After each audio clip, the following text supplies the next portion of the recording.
I'm Rip Esselstyn, and you're listening to the Plant Strong podcast. Today, I am thrilled to welcome back to the Plant Strong podcast, Dr. Dawn Mussallem.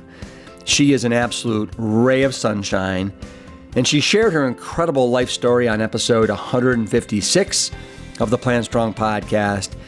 If you didn't get a chance to listen to it, I highly recommend it. But today, she's here in her professional role as a breast cancer and lifestyle medicine specialist at the Mayo Clinic Cancer Center in Jacksonville, Florida. And she's going to share some of the outstanding science and research that is emerging on the benefits of whole plant foods in the prevention, treatment, and healing from a cancer diagnosis. There is so much exciting news here that we're going to break this up into two parts. Part one, coming up right after these words from Plant Strong.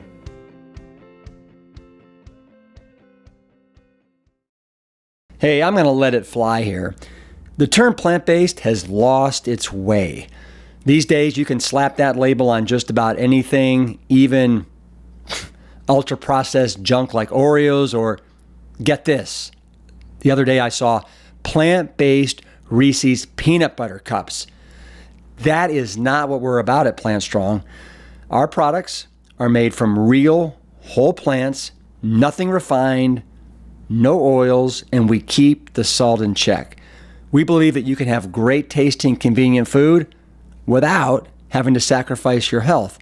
And yes, we're a small brand going against the grain in a market that's full of shortcuts, but we're here to fight for your right to real, whole, plant-based food. Kale, yeah. Thanks for supporting us on this critical mission. To learn more, head on over to plantstrong.com. Just 2 months ago, 300 of you were at the beautiful Blue Ridge Assembly in Black Mountain, North Carolina for our 13th annual Plant Stock celebration, and it was magical. I want to start today by letting you know that sadly, Black Mountain and the location where we hold these annual retreats suffered extensive damage from Hurricane Helene. And while the staff and team members are fine, the facility is not. So please keep the town and the Blue Ridge Assembly and all those that were affected by Hurricane Helene in your thoughts, including our Plant Strong brothers and sisters in the area. Our hearts are with you. And speaking of hearts, today I welcome back our friend and one of the biggest and best hearts in the whole wide world, Dr. Dawn Mussallem. Dawn herself is a heart transplant recipient, and today we turn our attention to Breast Cancer Awareness Month. At our recent Plant Stock event, Dr. Mussallem, along with Dr. Gemma Newman and Dr. Will Bolshewitz, discussed some of the recent studies and the emerging science, all extolling the benefits of a whole food, plant-based diet on the prevention and treatment of cancers, including breast cancer. Dawn is a breast cancer and lifestyle medicine physician at the Mayo Clinic Comprehensive Cancer Center, located in Jacksonville, Florida, and she works daily with patients who have received a breast cancer diagnosis.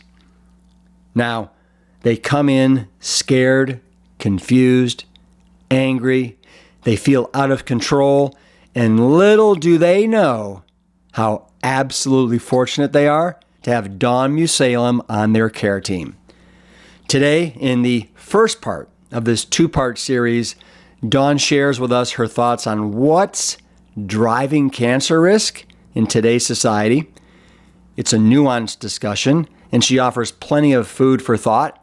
And much of the discussion does center around food because, as we all know, it's the food, it's the food, it's the food. A whole food, plant-based diet is the way to prevention, healthy aging, and a smoother recovery from cancer. But let's hear all about it right now with our own magic bullet, Dr. Dawn Mussallem. Dr. Dawn Mussallem, it is beyond fantastic to see you again. I can't even tell you how great it is to see that incredible smile on your face. Look at, you have such a nice, wonderful blue blouse on as well. Well, I love bright colors. It helps to just amplify the existence of this wonderful day. That's what I would say. And I think blue is my favorite color. Well, That's so funny. As soon as I say that, I'll name like 5 other ones too. So blue is my favorite color today. It is by far my favorite color. Love blue. I've always loved blue. So, Dawn, for those that don't know, Dawn first appeared on the Plant Strong podcast probably about a year and a half ago. She was episode number 156. We talk all about her amazing journey, her story.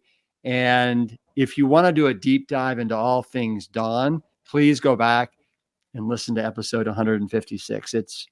It's really remarkable. But Dawn, the reason why I've brought you back on today is because October is Breast Cancer Awareness Month. This is obviously something that is very near and dear to your heart. And so I'd love for us to just powwow for about 30 minutes around what you're currently doing at the Mayo Clinic Jacoby Center for breast health, and what you've been doing since 2015, why you love it so much, and some of the exciting research that's come to light in the last 8 plus years that I think is very hopeful for breast cancer. But before we do that, I think it's important that we do take a step back and let people know that you yourself are a breast cancer survivor, correct? So I actually had stage 4 non-Hodgkin's lymphoma when I was in medical school. Oh, my bad. My bad. No, there's an interesting backstory to this. So that was 23 years ago. And then that, of course, caused the complications. And I ended up with heart failure, had the heart transplant.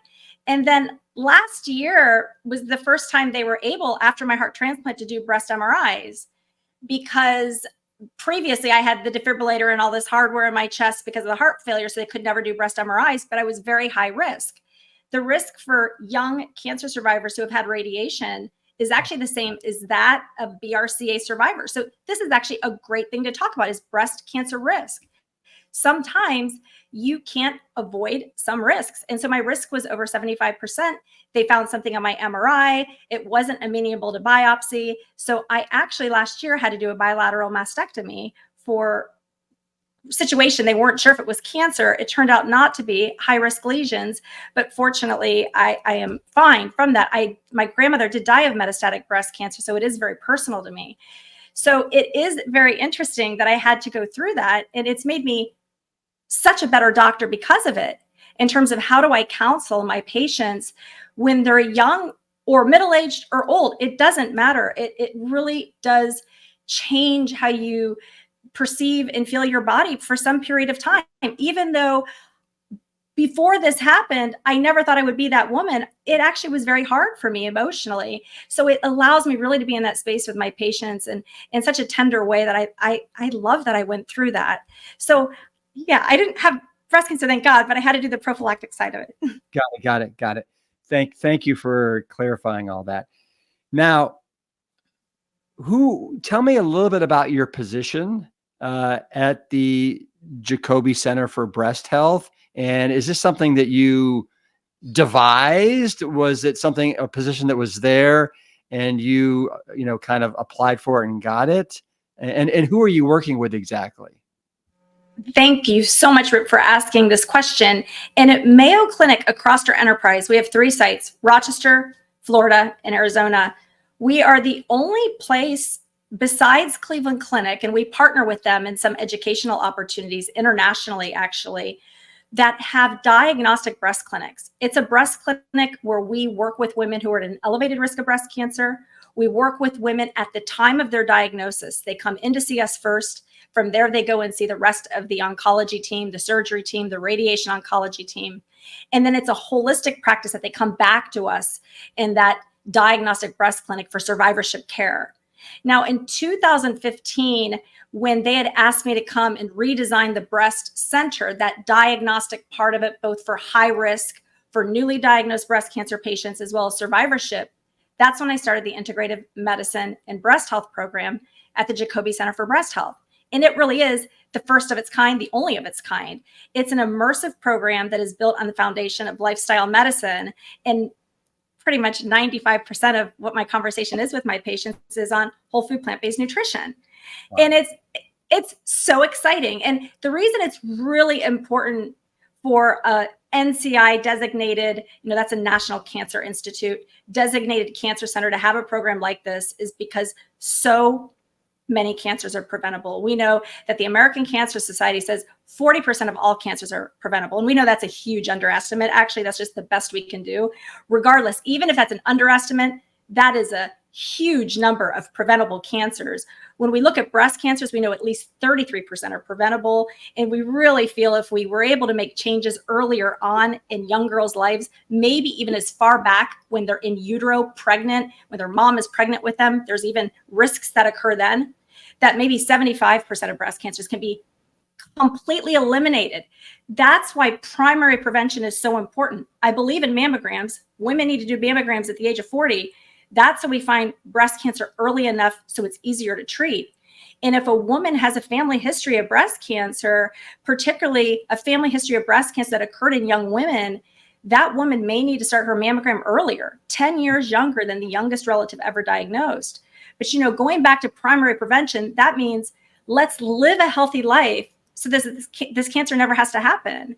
And we are seeing a rapid rise in cancers in young people. I currently have a 20-year-old young woman with breast cancer, and it gives me chills to talk about this. And, the first thing that happens in that visit is the mom and the daughter say, how did I get this? How did this happen? So it's really scary, honestly. And some of it's not totally in our control, but what's in our control is what we're going to talk about today.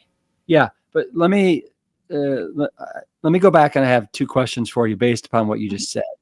One of them is, so you mentioned that I think you said 75 or 80% of your job, maybe you said 90%, is talking to your patients about whole food plant-based nutrition. That absolutely makes you giddy. And my question is, how do the vast majority of your patients respond to your suggestion of whole food plant-based nutrition? Do they take it? Are they interested? Yeah, there's so much support. It's really exciting. It's kind of a fun thing at the breast center. They tell the patient, she's our magic bullet. You need to meet with her. Oh, I'm like, oh, I love this. So the patients come. I have them do a 24-hour food journal. I have them let me know what their, history of preference with nutrition and the relationship with food is, how much they exercise, how much alcohol they consume, what supplements they take. So I have a good understanding of where that patient's at before I even join them in the visit. That really helps me. And from there, the first thing, after we get to meet each other and we share names and just a little bit of background about each other, I ask them, what are your goals for this visit? I say, I know what I want to review with you. There's some things that are very important in a breast cancer journey, but it's really important for me to know what I can do for you. I want to start there. Some women may not be ready for this. They may have emotional trauma. They may have something completely different that they need to talk about. But within that year after their breast cancer diagnosis, we have completely unveiled and unraveled the nutritional aspect of their care. We support the women with breast cancer retreats where we do whole food plant-based meals for the women. And then every month I have a drop-in session for all my patients at lunchtime. And we just talk about any questions they have about food, fun new recipes, fun new studies related to food and breast cancer. So it's really exciting. And the women love it. My patients really do pretty darn well during treatment, during chemotherapy, during radiation. And, I have some women that are running marathons or doing dragon boat races after their breast cancer diagnoses. When they're really working on their body compositions, they're having remarkable weight loss, successful weight loss. And I get these comments, gosh, I don't even feel like I'm dieting.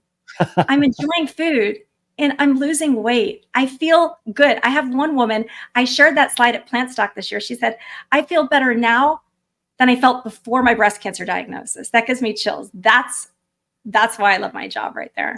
incredible.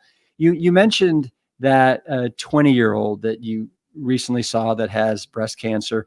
Do you have any thoughts on what caused her breast cancer, or just, I mean, that seems really young, It obviously. is it is so young. And the first thing we would think is, oh, there must be a genetic contribution to this. Her genetic testing was actually negative. There was no family history of breast cancer. We know that genetic links to breast cancer account for about 5 to 10% of breast cancers, maybe up to 15%.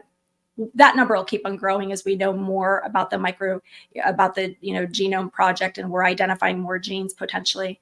Another 5 to 10% are family history. So you hear what I'm saying, only about 25% or so are from family history and genes. The rest is from environment, lifestyle. There's a lot that gets unpacked. We now know, and you shared that article with me, Rip, about the exposure to pollutants and microplastics that was just recently talked about in Frontiers. And there is suggestion that when moms are pregnant with their daughters, their exposure to microplastics may, in and of itself, even start to affect that fetus. There's exposures many years ago moms were exposed to called DES that increased breast cancer risk. But, as a young girl is growing up, we know that weight gain during the younger years can be a trigger for increasing breast cancer risk. We know having a period at a younger age. And what's interesting, again, going back to that article with the plastics, we know some of these microplastics can mimic estrogen.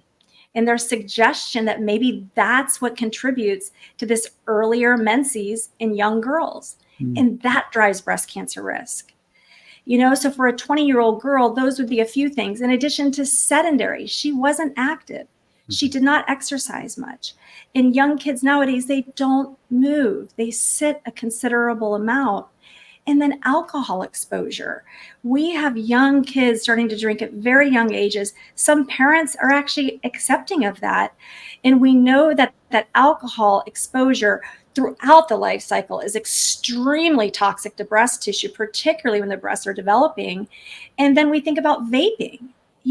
Vaping, we haven't even begun to understand what those concentrates do in the breast tissue for these young individuals who are really frequently using these products nowadays. So it's quite scary when you think of all that these young folks are being exposed to. And I didn't even talk about food, right? Yeah. Then we have the ultra processed food, and we know that ultra processed food in our young people accounts for 67% of their diet. We know baby formula has mono and diglycerides in it. Mono and diglycerides have been linked to a 24% increased risk of breast cancer.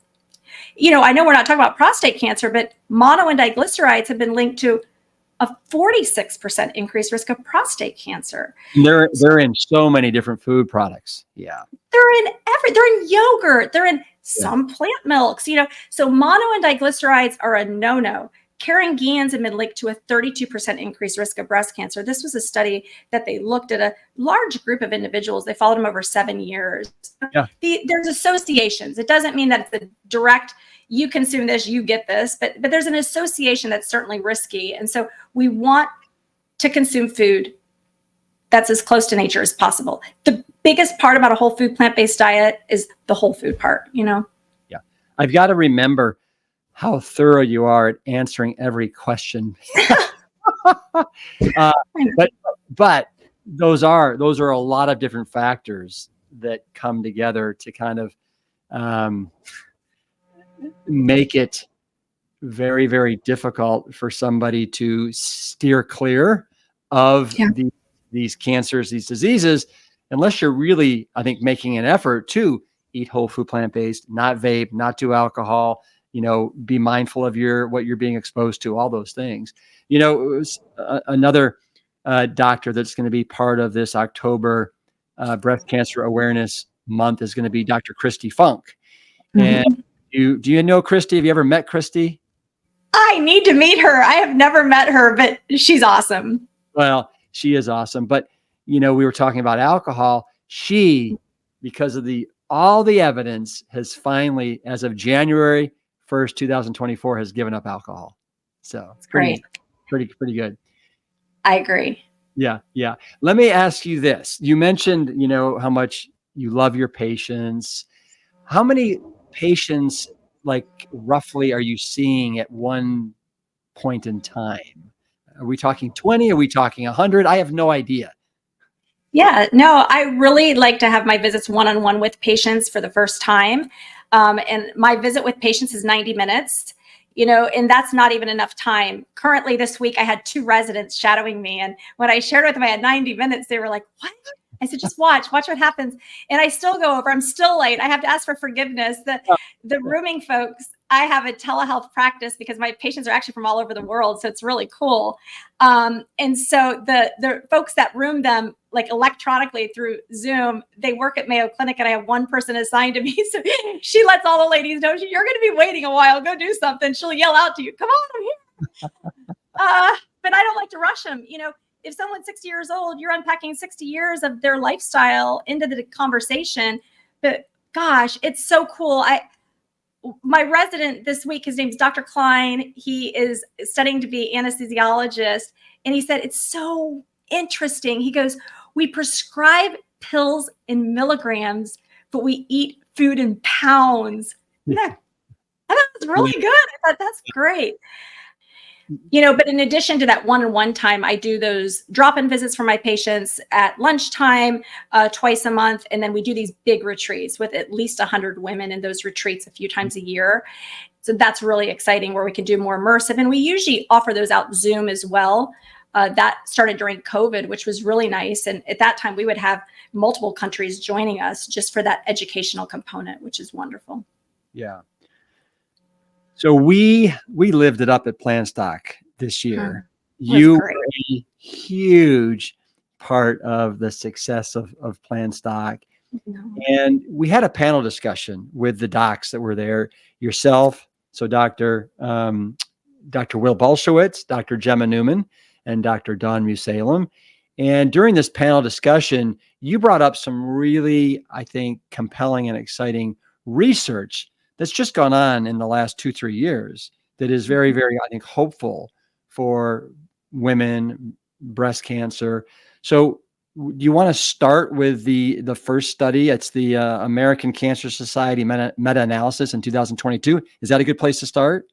Yeah, let's start out there. So I love that. So the American Cancer Society, they did their update in 2022 for cancer patients when it comes to nutrition and exercise. And they really helped support the importance of understanding that soy is not harmful. To this day, I can speak to a group of doctors or to patients. I would say every day, about 80% of my patients I see are terrified of soy. It's so cute. They'll say, I don't even eat soy sauce. I'm like, well, soy sauce doesn't even have soy isoflavone. So you actually could have done that. But, it has salt. That's for another conversation. But anyways, what the American Cancer Society had published in this 2022 paper was a very nice meta-analysis from researchers Nuchetta and colleagues. And what they showed is something that we've known. But what they showed is that after breast cancer diagnosis, those patients that had more soy compared to those that had less soy, those with more soy had a 25% reduced risk of breast cancer coming back. And this was a strongly statistically significant finding. There was no wavering on the fact that this was real. This didn't happen by chance. So very wonderful study. We've known this for decades, though. There's been plenty of studies that said the same thing, but it feels really good to be able to be in that room with patients and let them know that this isn't my opinion. This isn't just one study. This is a review of several studies. There was almost 8,000 patients in this cohort total. And so it feels really good to give patients that support. Now, what it showed us is that in this study, there was more benefit for those women that had estrogen receptor negative breast cancer. But the women with estrogen receptor positive breast cancer still got benefit too. At the end of the day, there's no harm, right? And you can replace animal protein when you consume the soy. And that kind of brings us right to the next study. I mean, I think it dovetails right into Dr. Neil Barnard's study about soy. Before you dovetail into that one, can you let people that don't know, like myself, what's the difference between an estrogen negative and estrogen positive type of breast cancer? Oh, that's a great question. The majority of breast cancers that are diagnosed are estrogen receptor positive, about 75%. that is going to be closest to what you would expect a breast cell to be like. There's estrogen receptors on a healthy breast cell, and there's estrogen receptors on 75% of breast cancers that are diagnosed. Now, as those cancer cells start to mutate and become more differentiated, they become more different than the natural breast cell, things start to change. That estrogen receptor becomes less positive. So as you get estrogen receptor negative breast cancers, those are the more aggressive breast cancers, actually. So that's what's so fascinating about that. Here we're dealing with a more aggressive breast cancer, one that you really want to make sure you reduce the risk of it coming back. And soy is accomplishing that in this meta-analysis by Nuchetta and colleagues. So just a remarkable study. And two comments. You mentioned soy isoflavones. What are the best foods that have soy isoflavones if soy sauce doesn't have it? Great question. So I like to go as close to nature as possible. So let's start with edamame, and I do recommend, when I recommend edamame, definitely non-GMO, which the majority of soy for human consumption is non-GMO, but there's still some out there that aren't. I love soy nuts for my patients too. So if they're traveling and they don't have access to soy because they're traveling, they'll pack soy nuts. I pack soy nuts all the time when I travel. Suitcase. And by the way, at the airport, when you go into the airport store and everything else is so expensive, the soy nuts are the least expensive thing. So buy your soy nuts. And soy milk. I consume a lot of soy milk. Soy milk is amazing in coffee. Coffee is actually another thing that has shown some breast cancer benefit, hasn't shown harm. So that's cool, right? Because I love my coffee. But what's cool with coffee, I know I'm going on a sidetrack, but this is a fun food fact right here I have to share. The chlorogenic acid is the polyphenol that's in coffee. And you get the most benefit if you have light and medium roast. You kind of lose that benefit with dark roast. But you know what else? If you put cow dairy in coffee, you lose the ability to absorb it as effectively. So use that soy milk in your coffee. You get some nice natural fat. You don't want to use oat milk with fat. You can actually, I use plant strong oat milk too in my coffee. So you can do the oat milk, but you want to make sure that plant milk doesn't have oil in it to make it fatty. So soy gives you that nice level of fat. Tofu, tempeh. Today for lunch, I had nice tempeh. It's great in a salad or however you want to have it. So those would be my top 4 that I recommend for patients. Are you dangerous on caffeine? No, I don't know. You'd have to ask people that are around me when I have it. How many cups of coffee do you have a day? Usually 2 in the morning. Got it. Small ones. They're small. Got it. Actually, I can't wait. I cannot wait to get up in the morning and have my coffee. It's like my favorite thing. It really is. I so look forward to it. Well, and I want people to know that I got a email from you this morning at 3:18 a.m. And I was like, your Texas time. It's got to be a mistake. You're right. It's 4:18 your time. So that makes me feel a little bit better. There you go. But, yeah. Wow, Dawn, I don't know how and in our last conversation, we talked about what time you get typically up in the morning. I think it was like 4:11 or something like that. Yeah, I love the morning. Honestly, I wish that sleep was not one of the pillars of healthy living because I just don't have time for it. I do sleep, but it's such a waste of my time. I want to be alive and awake, so I sleep. I really do work on that, but it's not my favorite thing to do. Yeah. Well, okay. So we'll move on from lack of sleep. Let's in your email to me that this morning, as part of these research studies that we were going to cover today, you also said, you mentioned another fun fact that was kind of part of this first American Cancer Society meta-analysis, and that was an increase of 10 milligrams a day of soy isoflavones does something with mortality for all cancers and mortality for breast cancer. Do you know those statistics? Yeah, we see that it can decrease. It can reduce the risk of dying from all cancers by about 7% and from breast cancer by about 9%. So again, this is really exciting. And we know that when it comes to soy, there's been a lot of data with prostate cancer and also lung cancer, which is very interesting. So it's always fun to see these studies. But at the end of the day, what I would say is soy is such a healthy protein because you're replacing an animal protein, and you get a very high quality, complete protein in doing so. So I really encourage the consumption of soy. You don't want to overdo it.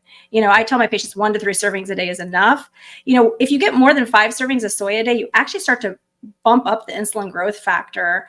And that's why we stay away from animal protein. So don't overdo it. It's probably not going to hurt you per se, but you want variety. You don't want to just have soy, and there's fat in soy too. So, make sure you're getting your beans and lentils and all the other plant sources of protein, but soy is safe. Bottom line, that's the take home message here. Yeah. And isoflavones, what are isoflavones? Are they specifically a type of phytonutrient? Exactly. Yeah. And I guess a lot of people feel like it's an estrogen. It's not an estrogen. It doesn't bind the same way estrogen does in the breast, so I don't call it a phytoestrogen. I call it an isoflavone. A plant phytonutrient is what I call it, so that there's not that miscommunication for people. Super smart. Yeah. The amount of, I think, misinformation that's out there right now swirling around soy is super unfortunate. So you suggested that a nice, I think, transition from this study would be to Dr. Neil Barnard's. Yeah. Right. So what can you tell us about his study? What a great study. And I see the effectiveness of the study he did in my patient population every single day. It's remarkable. In fact, I spoke to a young woman today, and she was sharing with me how much the soy has helped her. And it's really exciting when women are struggling with postmenopausal symptoms. And, when it comes to breast cancer, again, 75% are estrogen receptor positive. You know what that means? That means we have to turn off that estrogen receptor for at least 5 years in these women. This is really hard in women who are premenopausal, because you figure, holy cow, their body actually needs estrogen. All of a sudden you have to not just, stop what they have, but then you take it even lower. And it's really challenging, meaning that in these young girls, we suppress their ovaries, and then we give them a medicine to limit fat production in their body fat and peripheral tissue where estrogen is also made. In postmenopausal women, they're already menopausal. Their ovaries are no longer producing estrogen, but we further suppress them by, again, making sure they're not making estrogen in that peripheral tissue. So what happens is these women with estrogen receptor positive breast cancer on these medicines have extreme menopausal symptoms in some situations, major hot flashes, and they can't sleep because of it. They wake up soaking wet, they're tossing and turning, and then they feel cold, then they're hot. It's really uncomfortable for them. So what Neil Barnard's study showed is that with a half a cup of edamame a day, this is such a cool study, I get chills, 88% reduction in hot flashes, and 50% of his cohort had complete amelioration of the hot flashes. But it gets better. In this study, he also showed that the mood was better. This is great here. Libido was better. And over a 12-week study, these women lost 8 pounds. I mean, just amazing. And I see this in my patient population every single day and every single patient I see. And it's so awesome, because sometimes women come in to see me and they saw a traditional medical doctor who's not really focusing on some holistic means to control hot flashes. And the last thing a woman wants to do is to take another pill because a pill's causing a symptom. And I oftentimes see that doctors on the outside will prescribe gabapentin. It's a medication that's used even for neuropathic pain, and it can cause weight gain. Like, that makes no sense, right? It makes them tired. So here you have a poor woman being treated for breast cancer with hot flashes, and her doctor gives her a pill that's going to cause weight gain and makes her tired. And instead, we can use soy extremely effectively. So it's really a hopeful thing. And I see a lot of success with the use of the soy in that situation. Yeah. And when you hear half a cup of edamame with your patients, you just suggest that they go down to the store and get some frozen edamame and then just kind of eat it like that? What's cute? I use Jane's Be a Plant-Based Woman Warrior picture on the cover. I really recommend that cookbook to all of my patients. It's how I onboard them with eating a healthier lunch, is by doing the grain bowls. So we look at that picture, and she has edamame on it. So that's usually how I have them do it, is to sprinkle it on their salad. I have them thaw it out. Those edamame are blanched, so you really don't have to cook it. I think it is better to cook it from a digestion standpoint. But bottom line, I usually have them put a little lemon juice, a little bit of, hot sauce, season it up however they want, heat them up, keep them in their refrigerator and then just add a half a cup to their salads, or they can just have them as a snack throughout the day. But I use Be a Plant-Based Woman Warrior, that image, and then they buy the cookbook. They really enjoy that. The title is so awesome anyways for the topic we're talking about. It's very empowering for them.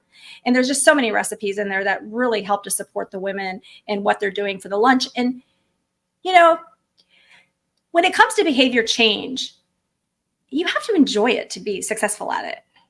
And that's why I love working with my patients. I mean, I'm giddy about it. I love this stuff. I feel so great because of it. I feel so fully alive, so vibrant. And I see that in my women. When they come back, they're really excited. Last night during the hurricane, one of my patients is a retired pediatrician.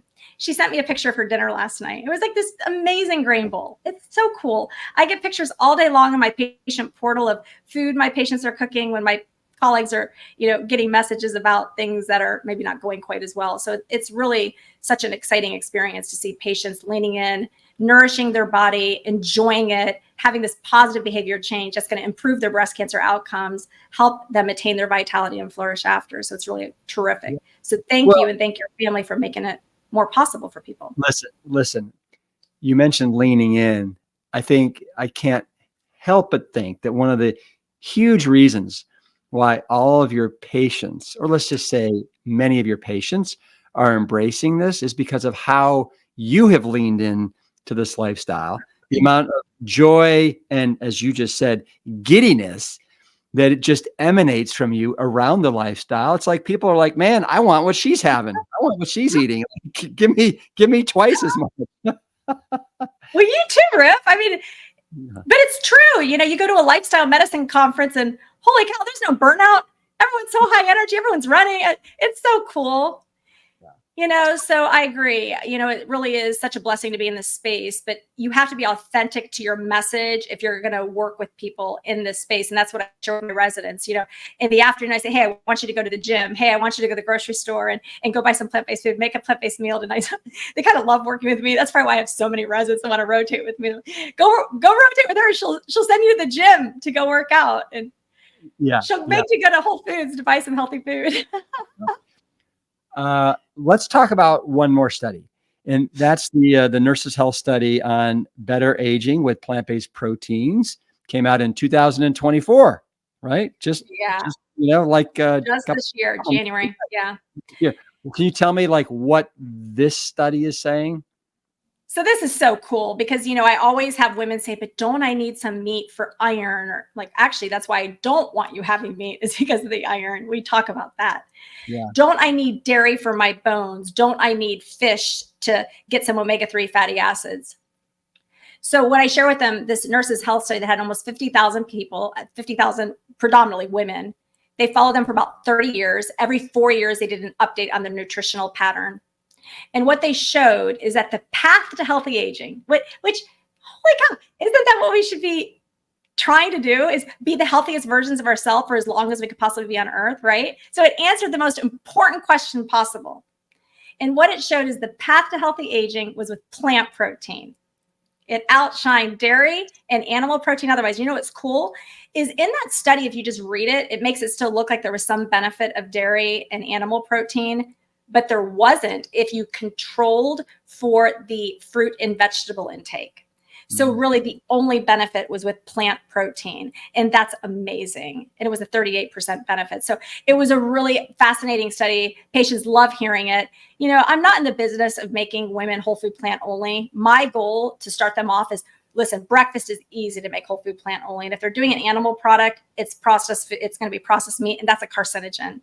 We know that it is linked to cancer. So there's no room for that. So let's definitely make breakfast whole food plant only. What do you recommend as a nice, simple breakfast?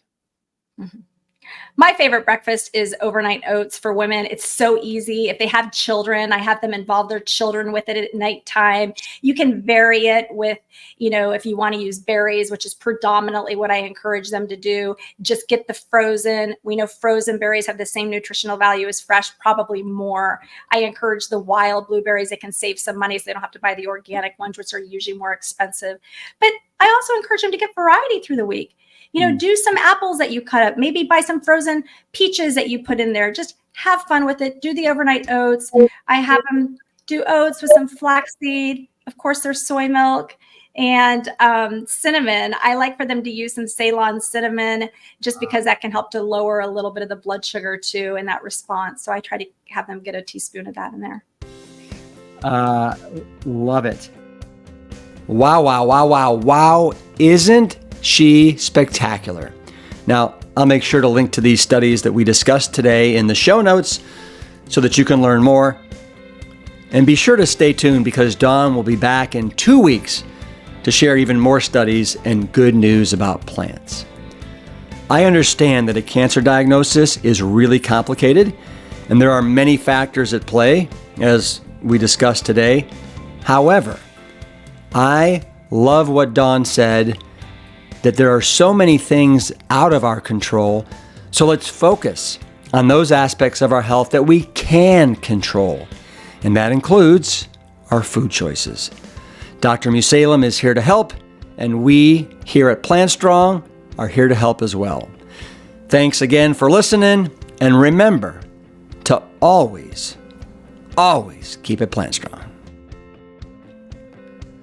The Plant Strong podcast team includes Carrie Barrett, Lori Kordowich, and Amy Mackey. If you like what you hear, do us a favor and share the show with your friends and loved ones. You can always leave a 5-star rating and review on Apple Podcasts or Spotify. And while you're there, make sure to hit that follow button so that you never miss an episode. As always, this and every episode is dedicated to my parents, Dr. Caldwell B. Esselstyn Jr. and Ann Cryle Esselstyn. Thanks so much for listening.